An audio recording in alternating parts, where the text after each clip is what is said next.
2023 से आप processed oils like vegetable oils, seed oils, इनको यूज करना बंद कर दीजिए।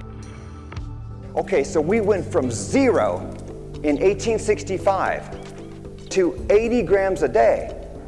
Now let me just say, this is an infinite increase in vegetable oil consumption. That makes this the single greatest change to nutrition in all of history. I don't think anything else can even begin to compare.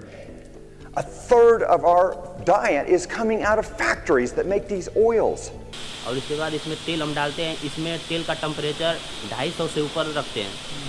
तेल का temperature 250 से ऊपर होता है, क्योंकि vegetable oils हाइड्रोजनाइज्ड होते हैं।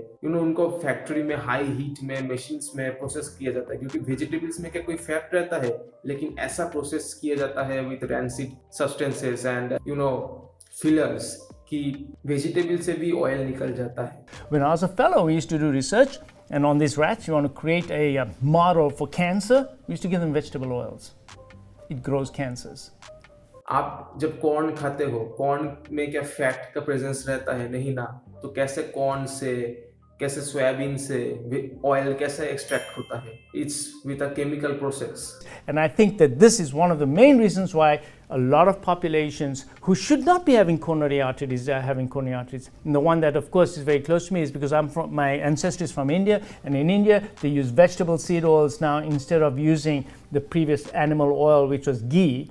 And I think this is one of the main reasons, combined with a high carbohydrate processed food diet, that in India today they have the highest incidence of coronary arteries in the world. It's vegetable seed oils, and they need to change the diet today to go back to eating the oils that they used to eat before. आप अगर सरसों के खेत में सरसों को रब करोगे, आपके हाथ में ऑयली हो जाएगा, क्योंकि that is a natural source of fat. और coconut oil is one of the healthiest source of fat. Coconut oil में MCTs रहता है, medium chain triglycerides, which is really helpful for your heart and it gives an excellent energy to the human body. इसलिए I think South Indians are so clever because they eat coconut oil. And desi घी को the golden butter कहा जाता है world wide में। तो desi ghee is one of the healthiest fat you can eat in your nutrition. And desi ghee, coconut oil और mustard oil का smoking point बहुत high रहता है, इसलिए कुकिंग के टाइम में they don't get rancid that easily. और जो नेचुरल फैट्स होते हैं जैसे घी, कोकोनट ऑयल, मस्टर्ड ऑयल, तो इनमें ट्रांस फैट लेवल्स बहुत कम होता है, क्योंकि ये ज़्यादा प्रोसेस नहीं होता है। कच्ची घनी मस्टर्ड ऑयल, घी, ये सब ट्रेडिशनल मेथड से बनता है। लेकिन you must be very cautious, क्योंकि मार्केट में घी में बहुत एडल्टरेशन होता है। इसलिए जैसा मैंने कहा कि आप थोड़ा सा घी, थोड़ा सा मस्टर्ड ऑयल यूज कर सकते हो। और please start consuming coconut oil.